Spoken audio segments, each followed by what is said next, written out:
Ta sœur doit 850 000 $, a ricané ma mère. Fais un virement d'ici jeudi, ou tu es morte pour cette famille. Je l'ai regardé et j'ai répondu, alors je m'en vais.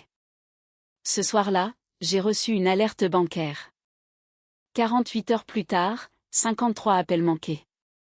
J'ai envoyé 4 mots, tu aurais dû demander. Ta sœur doit 850 000 $, a ricané ma mère en jetant un lourd dossier en manille sur l'îlot de cuisine en quartz comme si c'était une pile de courrier indésirable qu'elle était dégoûtée de toucher. J'ai déjà parlé avec le responsable des prêts commerciaux ce matin.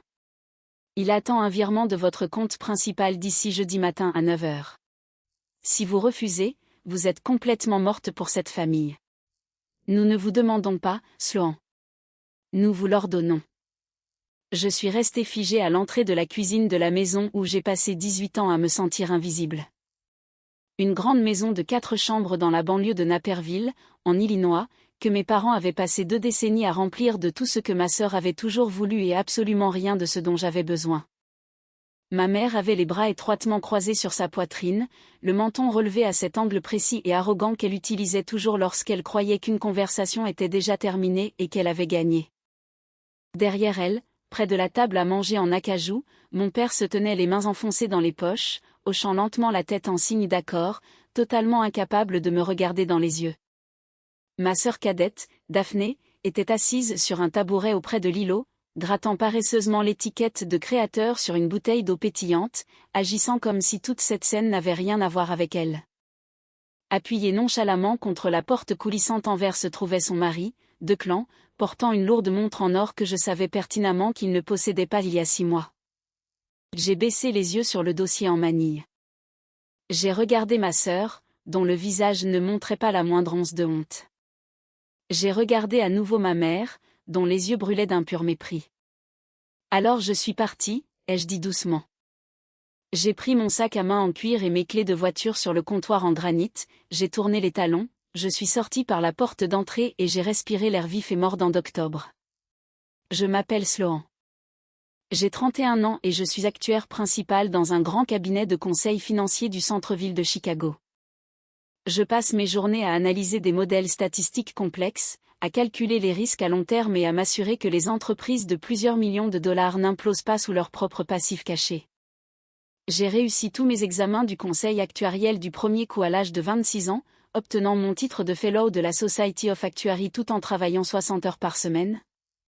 En remboursant chaque centime de mes propres prêts étudiants et en vivant de haricots en conserve et de nouilles instantanées dans un minuscule studio. Personne dans ma famille ne l'a jamais reconnu. Personne n'a appelé pour me féliciter lorsque mon nom a été publié dans l'annuaire professionnel. En fait, ma mère a publié un hommage de 3 paragraphes sur Facebook à propos de la nouvelle ligne de style de vie holistique de ma sœur cette même semaine.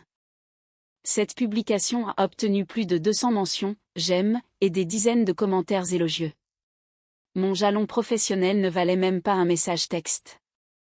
Il me regardait et voyait une bête de somme ennuyeuse et fiable. Il regardait mon salaire d'entreprise et voyait un réservoir inexploité d'argent qui leur appartenait de droit de naissance. Mais ce que ma famille n'a pas compris à propos de la science actuarielle, c'est que toute ma vie est construite sur l'évaluation de la probabilité catastrophique. Je ne devine pas. Je calcule. Et lorsqu'une structure est dangereusement compromise, je ne perds pas de temps à essayer de la sauver. Je la démolis avant qu'elle ne m'écrase. J'avais parcouru 3 miles sur la route avant que le voyant de navigation de mon tableau de bord ne clignote. Mais ce qui s'est passé sur l'autoroute 10 minutes plus tard a changé tout ce que je pensais savoir sur ma propre lignée. Ce qui devait être un désaccord familial tendu était sur le point de se transformer en une scène de crime fédéral à grande échelle. Seriez-vous sorti à ce moment-là, ou seriez-vous resté pour exiger une explication ? En retournant vers Chicago par l'Interstate 88, l'autoroute s'étendait sombre et vide devant moi. Le vrombissement des pneus contre la chaussée ressemblait à un murmure bas et constant d'avertissement que j'aurais dû écouter il y a des années. En grandissant, la disparité entre Daphné et moi n'était pas subtile. C'était une réalité quotidienne flagrante gravée dans les fondations de notre foyer. J'étais l'enfant qui restait assise à la table de la cuisine jusqu'à minuit, étudiant sous une lampe faible pendant que Daphné regardait la télévision dans le salon. J'étais l'enfant à qui mon père disait de se débrouiller chaque fois que je demandais de l'aide pour les frais de scolarité ou l'équipement sportif. J'étais l'enfant qui a postulé pour 30 bourses d'études différentes, travaillant à temps partiel dans un restaurant local juste pour payer mes manuels scolaires et qui avait encore du mal, mais qui trouvait toujours un moyen de joindre les deux bouts. Daphné était l'enfant que mes parents louaient comme un génie créatif pour avoir fait le strict minimum. C'est elle qui a reçu une décapotable neuve pour son 18e anniversaire, avec un ruban rouge sur le capot, pendant que je prenais 2 bus de ville sous une pluie verglaçante pour me rendre à mes quarts de soir. C'est elle que ma mère présentait fièrement à ses amis de l'église comme l'âme artistique, la rêveuse pleine d'entrain, comme si ce que je faisais, construire une carrière professionnelle incassable par la pure force brute et la discipline, ne nécessitait aucun esprit. Quand Daphné a eu 23 ans, elle a annoncé qu'elle lançait ce qu'elle appelait une marque de puériculture de luxe écologique. Elle prétendait concevoir des meubles biologiques et durables et un décor botanique pour les chambres de bébés haut de gamme. Mes parents lui ont donné 70 000 $ de capital de départ sans sourciller. De l'argent qu'il m'avait juré à plusieurs reprises ne pas avoir quand je me noyais sous les frais de scolarité universitaire. Ma mère a encadré un article promotionnel payant que Daphné avait acheté dans un magazine de style de vie local et l'a accroché juste dans l'entrée de leur maison. C'était la toute première chose que l'on voyait en entrant. Pendant 4 ans, Daphné a publié quotidiennement des photos sur les réseaux sociaux depuis des retraites de luxe à Tulum, des villas privées à Sedona et des hôtels 5 étoiles à Miami, qualifiant chaque vacances de voyage essentiel au développement de la marque. Son mari de clan a quitté son poste de cadre intermédiaire dans la vente pour devenir son directeur des opérations. Il conduisait des VUS de luxe assortis en leasing. Ils ont rénové une magnifique maison historique avec des comptoirs en marbre et des armoires sur mesure. Rien de tout cela ne générait de revenus. Pas un seul dollar de profit réel. Mes parents traitaient ces illusions comme l'évangile et ma réalité comme un inconvénient. Chaque fois que je rendais visite, la conversation tournait autour des prochaines lignes de produits de Daphné, des communiqués de presse de Daphné et du stress de Daphné. Mes promotions, mes longues heures de travail et mon indépendance financière étaient traitées comme un bruit de fond, ou pire, comme la preuve que j'étais arrogante et sans cœur de ne pas partager ma stabilité durement gagnée avec ma sœur en difficulté. L'invitation à dîner d'octobre n'avait pas été une réunion de famille. C'était un piège soigneusement orchestré. Ma mère m'avait appelé 3 fois cette semaine-là, ce qui était si inhabituel. Cela aurait dû immédiatement m'alerter. Elle m'appelait rarement, sauf si elle avait besoin d'aide technique ou voulait que je commande quelque chose en ligne pour elle. Quand je suis arrivée à Naperville, il n'y avait pas de nourriture sur le feu. La maison était silencieuse, stérile et froide. Le dossier en manille avait été placé juste à ma place à signer, comme une convocation officielle au tribunal. Il croyait détenir toutes les cartes. Il croyait que menacer de couper les liens avec la famille me mettrait à genoux, pleurant et cherchant mon chéquier. Il croyait vraiment que je donnerais 850 000 $ juste pour garder une place à une table où j'avais toujours été traitée comme une étrangère. Il n'avait aucune idée de ce qui les attendait dans l'obscurité. Avez-vous déjà réalisé que votre position dans votre famille était entièrement construite sur ce qu'ils pouvaient vous prendre ? Je me suis arrêtée dans une station-service près d'Oakbrook pour prendre une bouteille d'eau et me vider la tête. J'étais assise sur le siège du conducteur, le moteur tournant au ralenti, quand mon téléphone a vibré violemment dans mon sac à main. C'était une notification d'un service de surveillance de crédit de haut niveau pour lequel j'avais payé il y a des années. Parce que mon statut de fellow de la Society of Actuaries exige un dossier financier et juridique absolument impeccable, tout changement soudain de mon profil de crédit déclenche une alerte push prioritaire immédiate sur mon téléphone. Un actuaire agréé qui subit une grave défaillance financière ou une faillite fait face à un examen obligatoire et à une révocation potentielle de ses qualifications professionnelles par le Conseil de réglementation. Ma cote de crédit n'était pas juste un nombre. C'était mon permis de gagner ma vie. La notification s'est affichée sur mon écran en lettres capitales rouges vives. Grave défaillance signalée. Compte commercial en défaut. Mon cœur est tombé dans mon estomac. Mes doigts tremblaient en déverrouillant l'application et en ouvrant le rapport complet. Un compte de prêt commercial avait été ouvert 14 mois auparavant auprès d'une banque régionale en Illinois. Le solde principal initial était de 850 000 $. Le nombre exact et précis indiqué sur les documents dans le dossier en manie de ma mère. L'emprunteur principal était l'entité corporative de Daphné, Eoluxury Nursery LLC. Mais juste en dessous du nom de sa société, inscrit en gras et en noir comme garant personnel principal, se trouvait mon nom légal complet, mon numéro de sécurité sociale, ma date de naissance. Mon ancienne adresse résidentielle de l'époque où j'étais brièvement revenue à la maison pendant 4 mois après avoir terminé mon diplôme de premier cycle il y a des années. Je suis restée assise dans ce parking de station-service faiblement éclairé pendant près de 20 minutes, l'air froid s'infiltrant par les vitres du véhicule, incapable de respirer. Il ne m'avait pas amenée à Naperville pour me demander une faveur. Il ne m'avait pas invitée pour faire appel à ma gentillesse ou implorer mon aide. Il y a 14 mois, lorsque l'entreprise de Daphné commençait secrètement à sombrer dans l'insolvabilité, mes parents et 2 clans étaient allés voir un prêteur régional.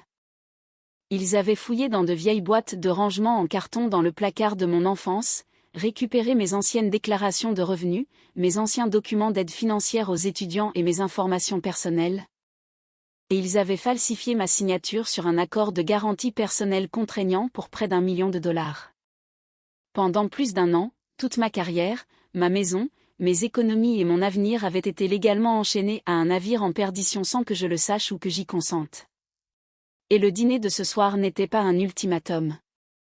C'était une tentative désespérée et calculée pour me forcer à rembourser le solde impayé discrètement avant que je ne découvre que le prêt existait.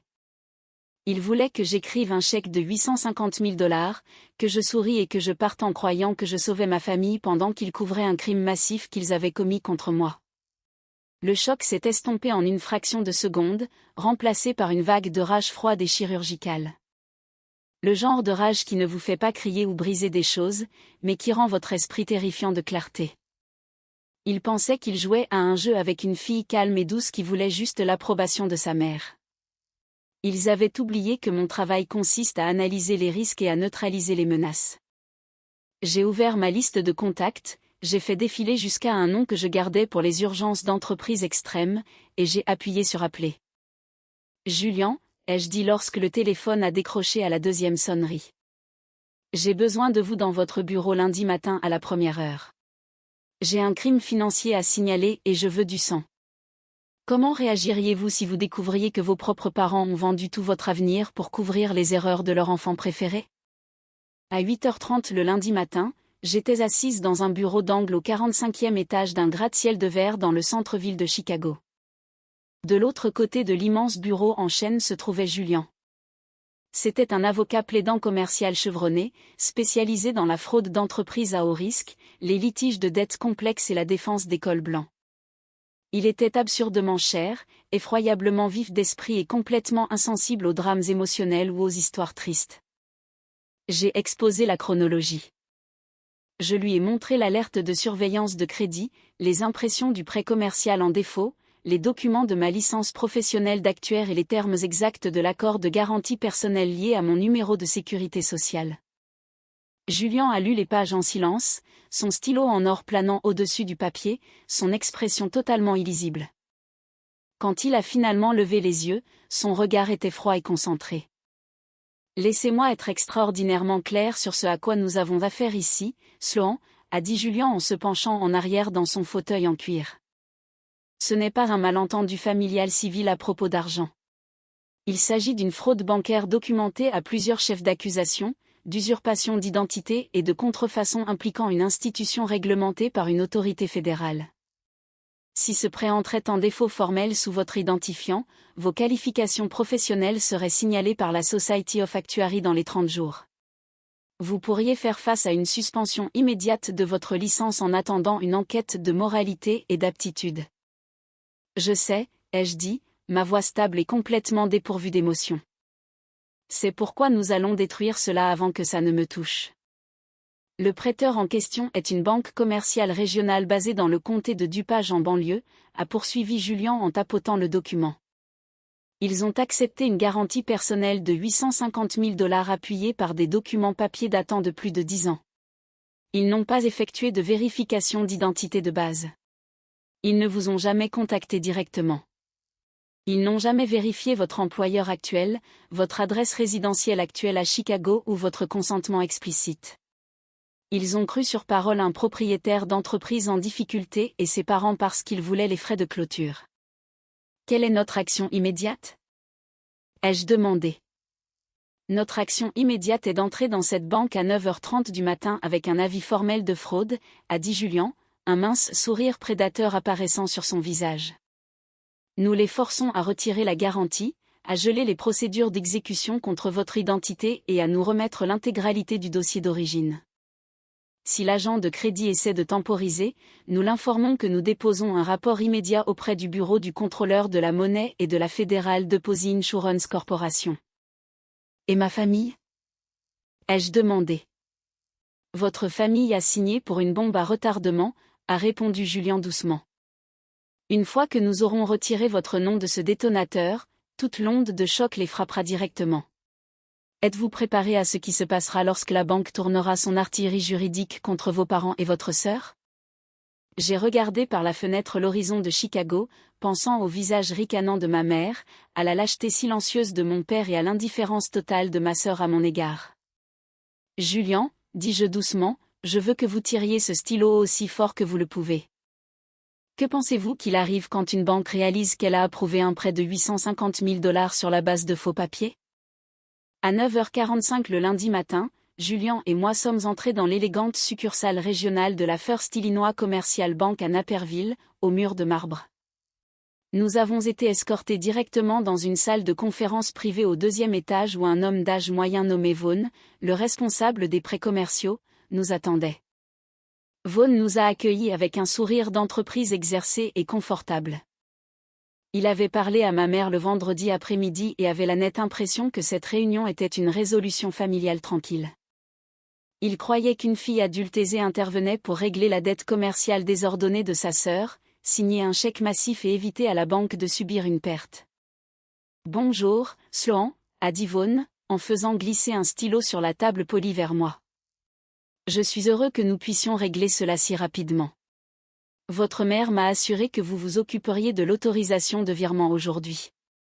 Une fois que nous aurons reçu les fonds, nous pourrons annuler l'avis de défaillance et solder le compte. » Julian ne s'est pas rassis. Il a déboutonné sa veste de costume, a posé ses 2 mains à plat sur la table en bois et s'est penché en avant jusqu'à ce qu'il regarde directement dans les yeux de Vaughn. « Ma cliente n'est pas ici pour payer un seul centime de cette dette frauduleuse. » Monsieur Vaughn, a dit Julian, sa voix baissant d'une octave, tranchant le silence de la pièce comme une lame. Ma cliente est ici pour vous informer que la First Illinois Commercial Bank détient actuellement une garantie personnelle illégale et frauduleuse obtenue par usurpation d'identité criminelle et contrefaçon. Le sourire d'entreprise exercé de Vaughn s'est instantanément flétri et est mort. Je vous demande pardon, balbutia-t-il, ses joues devenant rouge foncé. Ce prêt a été entièrement souscrit il y a 14 mois. La garantie personnelle a été fournie par la famille de l'emprunteur avec tous les documents à l'appui. Des documents à l'appui qui consistaient en des formulaires fiscaux vieux de 10 ans récupérés dans un placard de rangement résidentiel, a interjeté Julian, sortant une épaisse pile de documents juridiques de sa mallette et les laissant tomber sur le bureau avec un bruit sourd.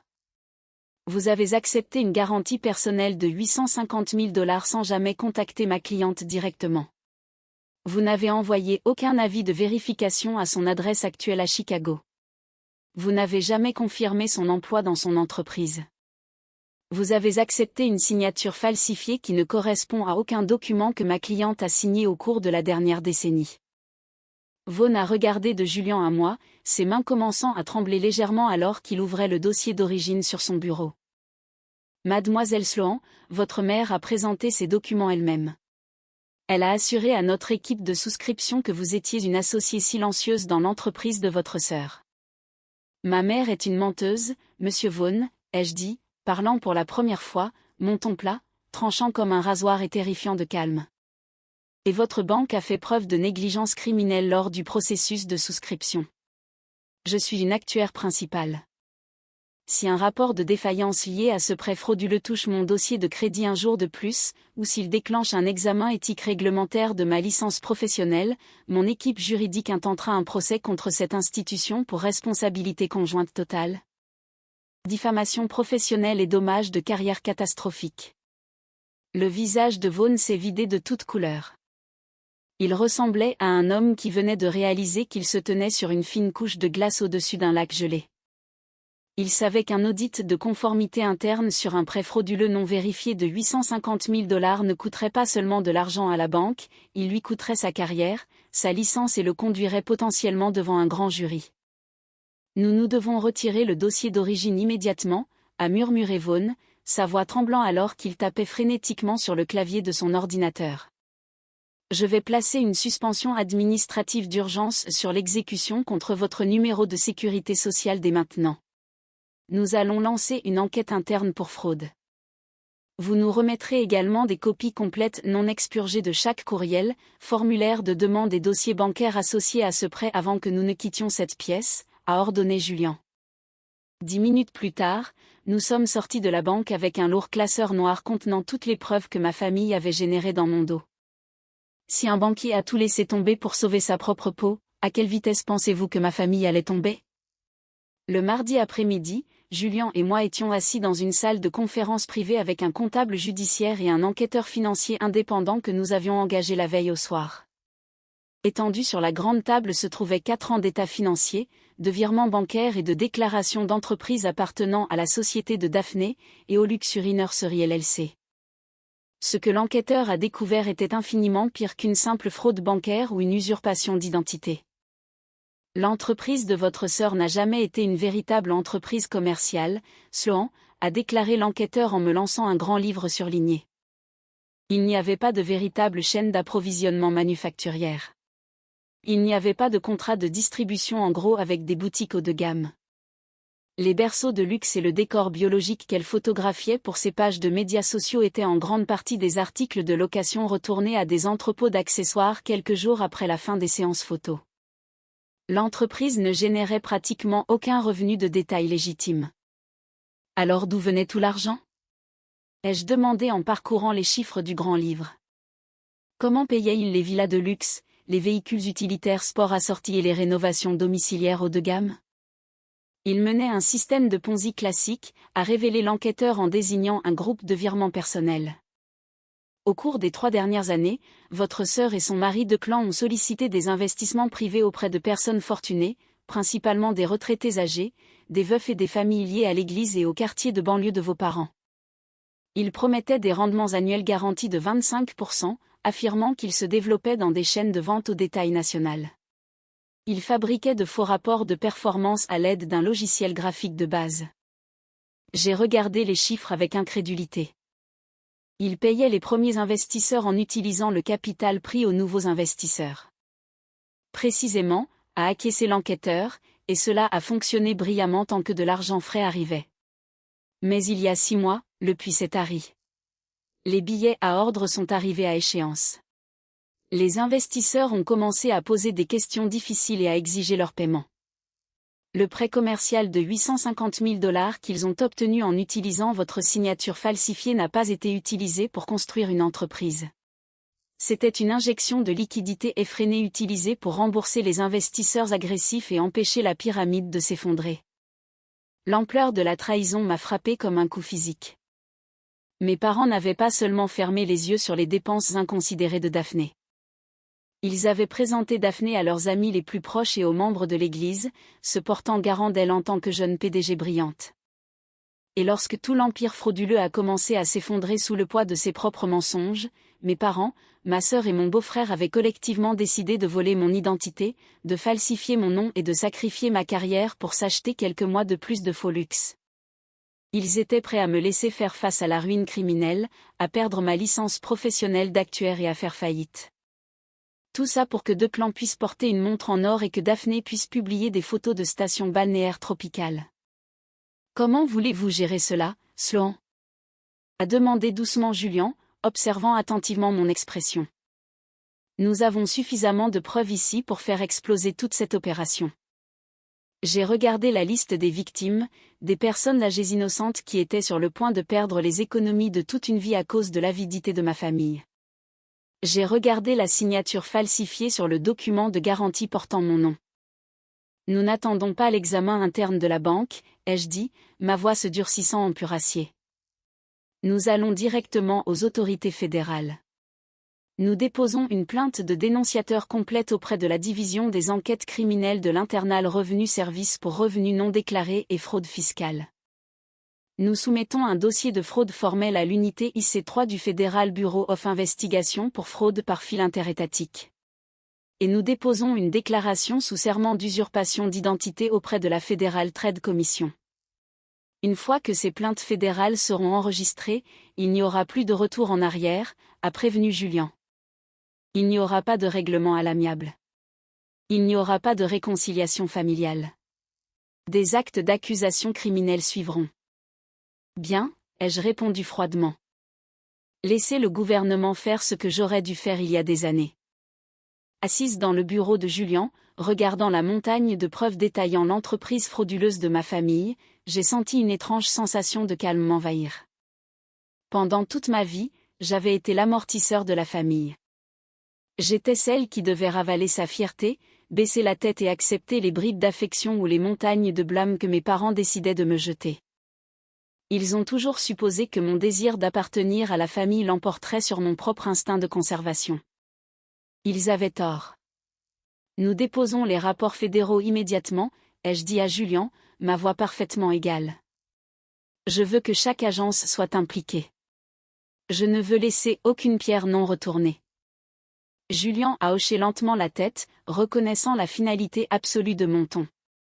Il a fait signe à son assistant juridique et en quelques minutes, l'immense table de conférence en chaîne est devenue le terrain de préparation d'une guerre juridique. Nous avons commencé avec l'Internal Revenue Service. Nous avons rédigé une divulgation formelle de dénonciateur sur le formulaire 211 pour la division des enquêtes criminelles. Nous avons méticuleusement détaillé les sollicitations frauduleuses d'investisseurs, les taux de rendement fabriqués et les montants massifs de revenus non déclarés et non imposés que Declan et Daphné avaient siphonnés vers des comptes de holding offshore. Chaque frappe sur le clavier de l'ordinateur portable de Julian ressemblait à un marteau enfonçant un clou dans le cercueil de l'empire factice de ma famille. Ensuite, nous sommes passés au Federal Bureau of Investigation. Nous avons compilé un dossier numérique massif pour le centre de plainte pour crimes sur Internet, documentant le réseau complexe de virements interétatiques que mon beau-frère avait utilisé pour déplacer des fonds volés à des investisseurs âgés en Illinois vers des sociétés écrans enregistrées. Dans le Delaware. Nous avons joint la garantie personnelle falsifiée en soulignant la signature de ma mère là où la mienne aurait dû être. Enfin, nous avons soumis une déclaration sous serment formel d'usurpation d'identité à la Federal Trade Commission et un rapport de fraude complet à la Social Security Administration. Chaque document était étayé par le classeur de comptabilité judiciaire à toute épreuve que nous avions assemblée. Une fois que j'aurai cliqué sur soumettre sur ces portails, Sloan, la machine fédérale se mettra en marche, a dit Julian tranquillement, son doigt planant au-dessus de la souris. Les agents fédéraux ne se soucient pas de la dynamique familiale. Ils ne se soucient pas des vacances ou des excuses. Quand ils agissent pour détruire. Vous coupez votre lignée aujourd'hui. Ils ont coupé la lignée il y a 14 mois quand ils ont falsifié mon nom pour sauver une arnaque, ai-je répondu en regardant les nuages gris qui roulaient sur le lac Michigan. Appuyez sur soumettre. La souris a cliqué. Les téléchargements se sont effectués. Les écrans de confirmation sont devenus verts un par un. Le bouton nucléaire avait été pressé et il n'y avait absolument aucun retour en arrière possible. J'ai quitté le bureau de Julian et je suis sorti dans les rues animées du centre-ville de Chicago. Le vent froid me fouettait le visage, mais pour la première fois en 31 ans, je me sentais incroyablement au chaud. Je me sentais légère. Je n'avais plus à prétendre être la fille sage et invisible. J'étais une actuaire principale qui venait de lancer une enquête fédérale multi-agence contre un syndicat financier dirigé par ma propre chair et mon propre sang. La banque commencerait à geler les comptes de Daphné dans les 24 heures suivantes. Les assignations fédérales commenceraient à être imprimées. Le filet invisible que je venais de jeter se resserrait déjà autour de la maison de mes parents à Naperville. Ils étaient assis dans leur belle maison lourdement hypothéquée, sirotant un café cher, croyant fermement qu'ils avaient réussi à m'intimider pour que je rembourse une dette de $850 000. Ils pensaient que j'étais en train de me démener pour liquider mes comptes de retraite pour les sauver. Ils n'avaient aucune idée que je venais de livrer leur vie entière au gouvernement des États-Unis. Que feriez-vous dans les heures calmes après avoir tendu un piège imparable aux personnes qui vous ont élevé? Le mardi matin est arrivé avec le genre exact de chaos prévisible et manipulateur que j'avais toujours attendu de ma mère. J'étais assise à mon bureau en train d'examiner un dossier d'évaluation des risques d'entreprise lorsque mon téléphone a commencé à vibrer agressivement. Ce n'était pas un appel. C'était un flux rapide et sans fin de notifications de médias sociaux. J'ai ouvert mon téléphone et je suis allée directement sur Facebook. Là, tout en haut de mon fil d'actualité, se trouvait une publication massive et larmoyante rédigée par ma mère, Karen. La photographie qu'elle avait choisie était lourdement retouchée pour paraître sombre et dramatique. Elle montrait ma sœur, Daphné, assise dans une salle d'attente d'hôpital il y a 5 ans, tenant sa fille de 4 ans, en bonne santé et pleine d'énergie. L'enfant n'avait aucune condition médicale. Elle allait parfaitement bien, mais cela ne correspondait pas au récit de ma mère. Dans la légende, ma mère a écrit un essai tentaculaire et émotionnellement manipulateur affirmant que la dette commerciale de Daphné avait été contractée uniquement pour payer la maladie respiratoire catastrophique et potentiellement mortelle de ma nièce. Elle a écrit que la famille se noyait sous les factures médicales, se battant pour maintenir une petite fille en vie, et qu'il m'avait humblement approché pour un petit prêt temporaire. Puis est venu l'assassinat de mon personnage.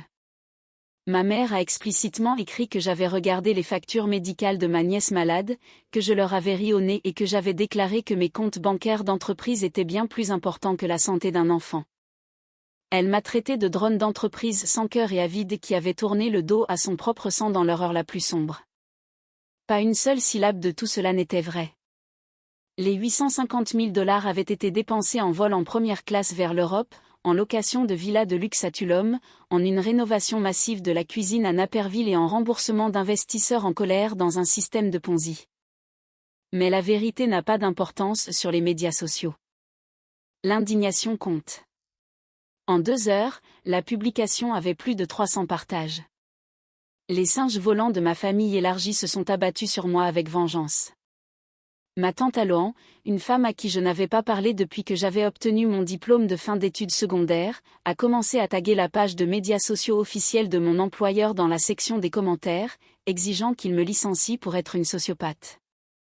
Mon cousin Cal m'a envoyé un message direct me traitant de monstre dégoûtant et égoïste qui méritait de mourir seul. Les gens de l'église de mes parents, les mêmes personnes que ma sœur et mon beau-frère volaient activement, ont inondé ma boîte de réception de prières pour mon âme noire et méchante. Je n'ai pas versé une seule larme. Je n'ai pas écrit une seule réponse furieuse pour me défendre. Je n'ai pas essayé d'expliquer la vérité à des gens qui étaient déterminés à mal me comprendre. Les actuaires ne s'engagent pas dans une guerre émotionnelle. Nous nous engageons dans la documentation. J'ai ouvert un dossier numérique crypté sécurisé sur mon bureau. Pendant l'heure suivante, je suis restée assise en parfait silence, prenant méticuleusement des captures d'écran haute résolution de chaque commentaire diffamatoire, de chaque message direct et de chaque menace. J'ai capturé les horodatages, les URL de profil unique et le libellé exact de chaque accusation qui touchait directement à ma conduite professionnelle ou à mon statut d'emploi. Quand j'ai eu fini, j'ai compressé le fichier massif et je l'ai transmis directement à Julien. Il a répondu par courriel exactement 12 minutes plus tard. Le message ne contenait que 2 phrases. J'ai reçu les fichiers. Nous engageons une action en justice massive pour diffamation et calomnie civile contre votre mère et votre tante dès que les actes d'accusation fédéraux seront déposés. Il pensait qu'il ruinait ma réputation. Il pensait qu'il m'isolait et brisait mon esprit par l'humiliation publique. Au lieu de cela, il donnait simplement à mon avocat une liste organisée et parfaitement documentée de défendeurs pour une demande de dommages-intérêts civils. Avez-vous déjà vu quelqu'un creuser sa propre tombe en croyant fermement qu'il construisait un trône? La 3e et plus désespérée tentative pour me briser est survenue le mardi soir, au fond du parking souterrain sous le gratte-ciel de mon entreprise. J'étais épuisée, portant ma mallette et marchant vers ma berline après une conférence téléphonique tardive avec un client à Tokyo. Le garage en béton était complètement silencieux, éclairé uniquement par la lueur crue et vacillante des néons. Alors que j'approchais de mon véhicule, une ombre s'est détachée du pilier en béton près de la cage d'ascenseur. Je me suis figé, ma main agrippant instantanément la petite bombe de gaz poivré sur mon porte-clés. Mais alors que l'homme s'avançait dans la lumière, je l'ai reconnu. C'était Declan, mon beau-frère. Il ne ressemblait absolument pas au cadre arrogant et posé qui s'était appuyé nonchalamment contre le mur de la cuisine de mes parents il y a à peine 4 jours. Il avait l'air sauvage. Son costume de créateur chair était très froissé. Il n'était pas rasé, transpirait abondamment malgré le froid dans le garage, et ses yeux s'agitaient de manière erratique, le regard indéniable d'un homme qui était éveillé depuis 48 heures d'affilée, regardant tout son empire frauduleux commencer à se fissurer. La banque avait clairement initié le gel administratif de ses comptes. Il suffoquait et il le savait. « Tu te crois si intelligente » siffla Declan, se mettant sur mon chemin et m'empêchant d'accéder à la portière de ma voiture. Il a sorti de la poche de sa veste un document de plusieurs pages froissées. C'était une toute nouvelle demande de prêt commercial d'un syndicat de prêteurs privés prédateurs. « Tu vas signer cette demande tout de suite » a exigé Declan, en poussant le papier vers ma poitrine. C'est le seul moyen d'arrêter l'audit interne à la banque. Tu signes ça, tu prends en charge les 850 000, et la banque est remboursée avant qu'il n'avise les autorités. Tu dois ça à ta sœur. Je l'ai regardé fixement, mon expression vide, mon cœur battant à un rythme régulier et rythmé. Je n'ai pas pris le papier. Et si je refuse de signer vos papiers frauduleux, Declan ? Ai-je demandé, ma voix calme, résonnant légèrement contre les murs de béton. Quel est votre plan exactement ? Le visage de Declan s'est tordu en une grimace laide et désespérée. Si tu refuses, je vais directement aux chaînes de télévision locales demain matin. Je vais leur dire que tu es le cerveau secret derrière Eolux sur une nurserie. Je leur dirai que tu as détourné tout le capital des investisseurs et utilisé ton ingénierie d'entreprise d'élite et tes qualifications actuarielles pour dissimuler la piste de l'argent. Je traînerai ta réputation impeccable dans la boue jusqu'à ce que ton entreprise te licencie et que le conseil d'administration révoque ta licence. Je réduirai ta vie en cendres, Sloan. Signe le papier. Je l'ai laissé finir chaque mot. Je suis resté parfaitement immobile, laissant ces menaces flotter dans l'air froid et humide du parking. Puis très lentement, j'ai levé mon poignet gauche.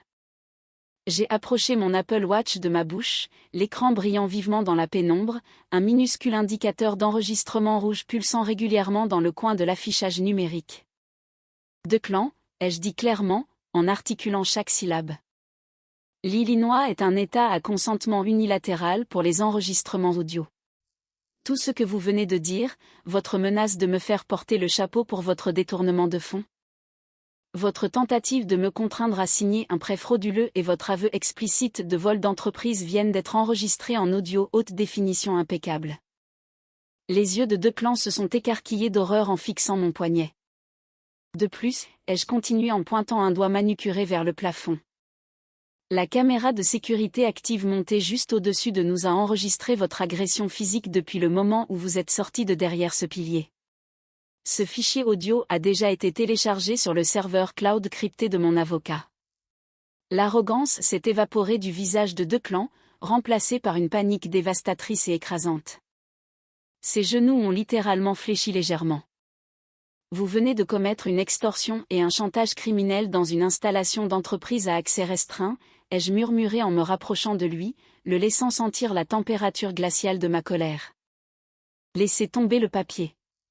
Tournez-vous et fuyez avant que j'appelle la sécurité de l'entreprise pour vous jeter physiquement dans la rue. Il a laissé tomber le papier comme s'il était en feu.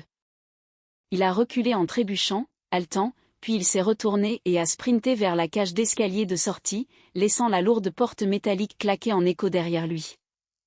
J'ai ramassé le document tombé, je l'ai placé soigneusement dans ma mallette comme nouvelle preuve, et je suis rentré chez moi. Merci beaucoup à tous ceux qui sont restés avec moi tout au long de ce voyage intense jusqu'à présent. Si vous lisez ceci, je veux que vous laissiez un commentaire ci-dessous avec le mot exact « Restez ». Considérez-le comme un badge d'honneur secret qui prouve que vous avez été témoin du déroulement de cette histoire. Je lirai, aimerai et répondrai personnellement à chaque commentaire qui inclut « Restez ». Votre soutien signifie beaucoup. mercredi matin a apporté la pièce finale et la plus dévastatrice du puzzle entre mes mains. J'étais de nouveau assise dans le bureau de Julian, passant en revue la tentative d'extorsion de la nuit précédente lorsque l'enquêteur financier indépendant de Julian est entré avec une expression sombre sur son visage. Il a placé un mince dossier en manille sur le bureau. Il ressemblait ironiquement à celui que ma mère avait jeté devant moi il y a à peine 5 jours. Nous avons trouvé la dette secondaire, a dit l'enquêteur en désignant un acte de propriété fortement expurgé. Quand Declan et Daphné ont réalisé que le système de Ponzi s'effondrait, le prêt bancaire qu'ils ont contracté sous votre nom n'était pas suffisant pour arrêter l'hémorragie. Ils avaient besoin de plus d'argent pour rembourser les premiers investisseurs les plus en colère. Alors, ils sont allés voir un groupe de prêts privés à haut risque. Et qu'ont-ils utilisé comme garantie ? A demandé Julian, le front plissé. La maison de vos parents, a dit l'enquêteur en me regardant directement. Vos parents ont cédé l'acte de propriété de leur maison coloniale de 4 chambres à Naperville. Ils ont mis en gage la maison où vous avez grandi, la maison où ils vous ont dit que vous étiez morte pour la famille. Comme garantie pour un billet à ordre privé de 280 000 $ pour éviter à Declan d'aller en prison. J'ai regardé les papiers. Mes parents avaient risqué toutes leurs économies, leur retraite et le toit au-dessus de leur tête pour protéger les mensonges de ma sœur. Voici la partie intéressante, a interjeté Julian, une lueur vive dans les yeux. J'ai passé quelques appels discrets à ce groupe de prêts privés ce matin. J'ai laissé entendre qu'une enquête fédérale massive multi-agence était sur le point de vaporiser et Luxury Nursery LLC. Les enquêtes fédérales ont une drôle de façon de rendre les créanciers secondaires extrêmement motivés à se retirer de leur position. Si le gouvernement saisit les actifs, ces prêteurs privés perdent tout dans l'ordre de recouvrement. Ils sont terrifiés. Ils veulent se retirer de cette dette immédiatement. Mon cerveau actuariel a commencé à calculer les variables instantanément. J'ai vu les chiffres. J'ai vu le levier. J'ai vu l'échec et mat ultime et indéniable.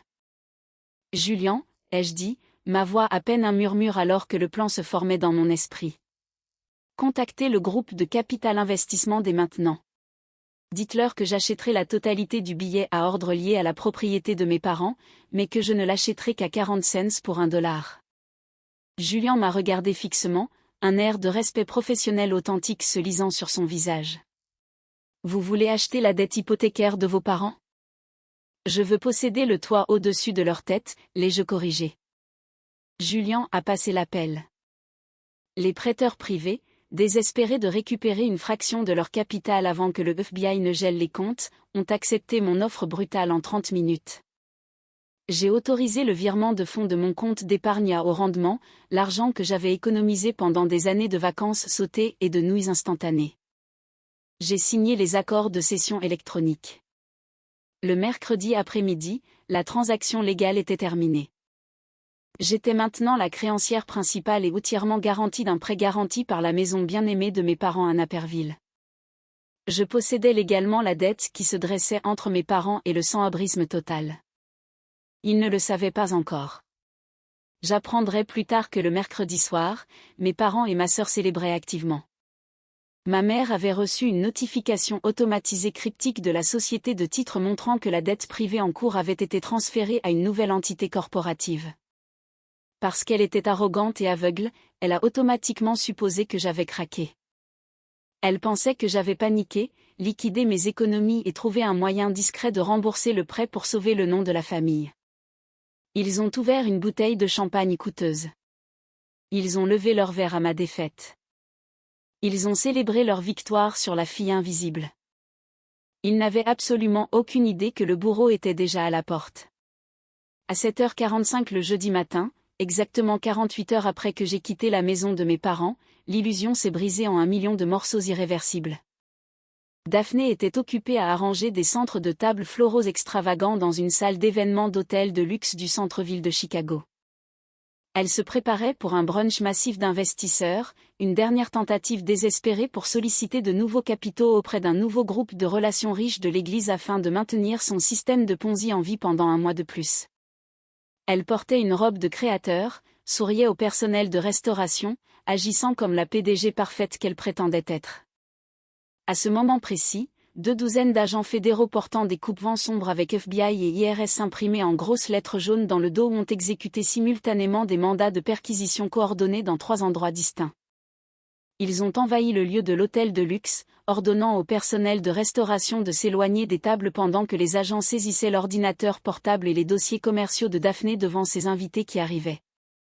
Simultanément, une unité tactique lourdement armée a fait irruption dans la maison historique récemment rénovée de Daphné et Declan, confisquant les dossiers financiers, les véhicules de luxe et les disques durs cryptés.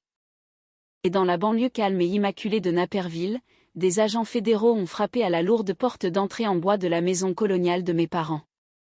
Quand mon père a ouvert la porte en peignoir, ils lui ont remis un mandat de perquisition fédérale, l'ont bousculé et ont commencé à emballer tous les ordinateurs, téléphones et documents financiers de la maison.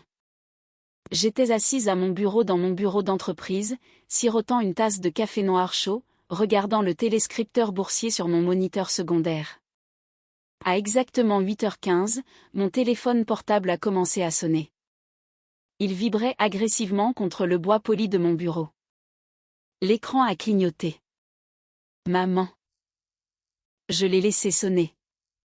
Il s'est arrêté puis a immédiatement recommencé. Maman. Maman. Puis le numéro de mon père est apparu 2 fois. Puis un appel de Daphné. Puis Declan. Puis un afflux soudain d'appels entrants de parents éloignés. Les mêmes tantes et cousins qui m'avaient publiquement crucifié sur Facebook à peine 2 jours auparavant. Ils paniquaient.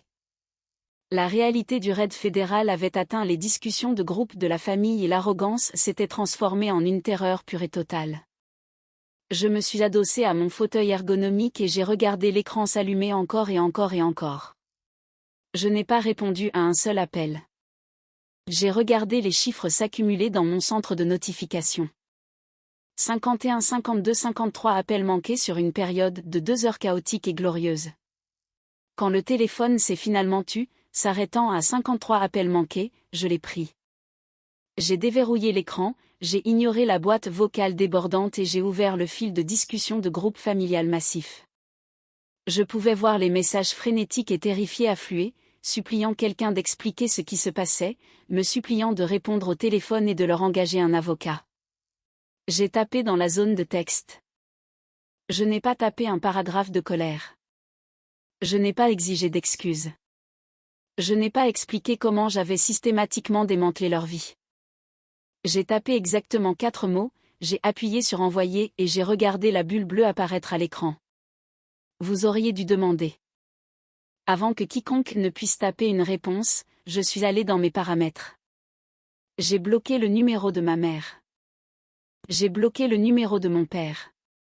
J'ai bloqué Daphné, Declan, tante Alohan, cousin Cal et tous les parents éloignés qui avaient jamais participé à mon tourment. J'ai parcouru la liste, les supprimant méthodiquement de mon existence numérique. À chaque blocage que j'initiais, ma poitrine se sentait plus légère. C'était comme si je déposais un poids massif et étouffant que je n'avais même pas réalisé que je portais depuis 3 décennies. La transaction était terminée. La dette était payée. Les actes d'accusation fédéraux sont tombés comme un coup de masse au cours des semaines suivantes. Le système judiciaire est incroyablement lent jusqu'à ce qu'il possède une piste papier à toute épreuve, parfaitement documentée, fournie par une actuaire en colère. Alors il se déplace avec une vitesse terrifiante. Daphné a été officiellement inculpée de plusieurs chefs d'accusation fédéraux de fraude par fil et de fraude en valeurs mobilières.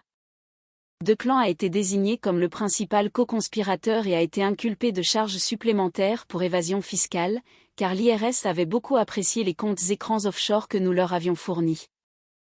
Mes parents n'ont pas été épargnés. Ils ont été inculpés de complicité de fraude bancaire fédérale. Le gouvernement possédait les courriels récupérés qu'ils avaient échangés avec Declan dans les mois précédant l'origine du prêt, prouvant sans l'ombre d'un doute qu'ils avaient sciemment fourni mes documents d'identification au prêteur et falsifié ma signature. L'avocat de la défense coûteux de ma mère a tenté de faire valoir qu'elle était une femme âgée confuse qui ne comprenait pas ce qu'elle signait. Le procureur a simplement ri et a fait jouer l'enregistrement audio de la tentative d'extorsion de Declan. 4 mois plus tard, j'étais assise au premier rang d'une salle d'audience fédérale froide, aux murs lambrissés. J'ai pris la barre des témoins et j'ai témoigné pendant un peu moins de 2 heures. Je n'ai pas pleuré. Je n'ai pas parlé de sentiments blessés ou d'être le bouc émissaire de la famille. J'ai parlé purement en chiffres. J'ai authentifié le dossier de comptabilité judiciaire. J'ai expliqué au jury la garantie falsifiée, les journaux de virement et les mathématiques structurelles de leur système de Ponzi. Quand je suis descendu de la barre, je n'ai même pas jeté un coup d'œil à la table de la défense où ma famille était assise en silence. Le juge n'a pas été clément. Daphné a été condamnée à 45 mois dans un pénitencier fédéral. Declan a été condamné à 60 mois. Mes parents, qui avaient désespérément témoigné pour l'État afin d'éviter la prison, ont été condamnés à une probation fédérale supervisée et à des peines de restitution financière massive. Des peines qu'ils ne pouvaient pas payer car à ce moment-là, leur maison bien-aimée à Naperville avait déjà été saisie. J'étais la créancière garantie principale de leur propriété. J'avais entamé la procédure de saisie dès qu'ils avaient manqué leur premier paiement envers moi. Le produit de la vente m'appartenait de droit. Ils ont perdu la maison, le statut social du quartier et la communauté de l'église qu'ils appréciaient plus que ma vie. Après l'audience finale de détermination de la peine, mes parents m'ont trouvé debout sur les larges marches en béton à l'extérieur du palais de justice. Ils avaient l'air d'avoir 10 ans de plus. Ma mère a tendu une main tremblante vers mon bras. Ses yeux étaient rouges. « Sloan, s'il te plaît » a-t-elle murmuré, sa voix se brisant. « Nous sommes tellement désolés. Nous étions juste désespérés. Tu dois savoir que nous t'aimons. » J'ai fait un pas en arrière très délibéré, m'assurant que ses doigts ne saisissaient que le vide. Quand j'ai réussi mon dernier examen actuariel, j'ai appelé à la maison pour partager le plus grand moment de ma vie avec vous, ai-je dit, ma voix stable, résonnant dans l'air froid.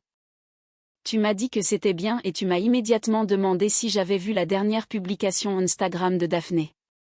Quand je faisais des doubles services et que je mangeais du riz pour survivre, papa m'a dit que les difficultés financières forgeaient le caractère. Je l'ai cru. J'ai laissé cela me rendre plus dure, plus vive et plus forte. Et la version de moi qui se tient devant vous en ce moment a été entièrement construite sans une seule goutte de votre aide. Mon père a regardé le sol, incapable de parler. Vous avez traité mon succès comme une ressource gratuite que vous aviez le droit de vider, ai-je continué. Vous étiez prêt à détruire mon nom, ma licence et tout mon avenir pour un mensonge. Je vous souhaite toute la paix que vous pourrez trouver dans les cendres de ce que vous avez construit, mais je n'en fais plus partie. Je me suis retournée, je suis allée à ma voiture et je suis partie sans regarder dans le rétroviseur. 6 mois plus tard, mon entreprise m'a promue directrice de l'évaluation des risques. J'ai pris le produit net de la vente par saisie de la maison de mes parents, des centaines de milliers de dollars qui m'appartenaient légalement, et je l'ai utilisé pour créer une dotation de bourse d'études permanente et entièrement financée à mon alma mater. La bourse est strictement réservée aux étudiantes de première génération en finance et en ingénierie qui sont entièrement indépendantes financièrement de leur famille.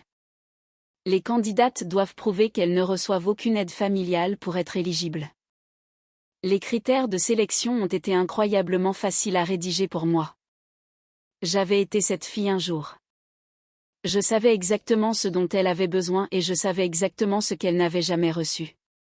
Certaines personnes aiment dire que les liens du sang sont plus forts que tout.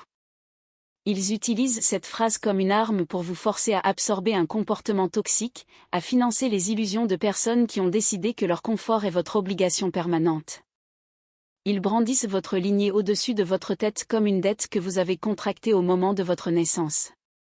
Mais j'ai analysé l'intégrité structurelle assez longtemps pour connaître la vérité. La force de tout lien dépend entièrement de ce dont il est fait. Certains liens sont construits pour supporter de lourdes charges. Certains sont purement décoratifs. Et certains, lorsqu'ils sont finalement mis sous pression, se révèlent avoir été complètement contrefaits depuis le début. J'ai appris la différence, à la fin, le gouvernement fédéral aussi. Et vous? Pensez-vous que je suis allé trop loin en achetant la dette de mes parents et en saisissant la maison où j'ai grandi? Ou ont-ils eu exactement ce qu'ils méritaient? J'aimerais beaucoup entendre vos opinions ou vos expériences personnelles avec des dynamiques familiales toxiques dans les commentaires ci-dessous.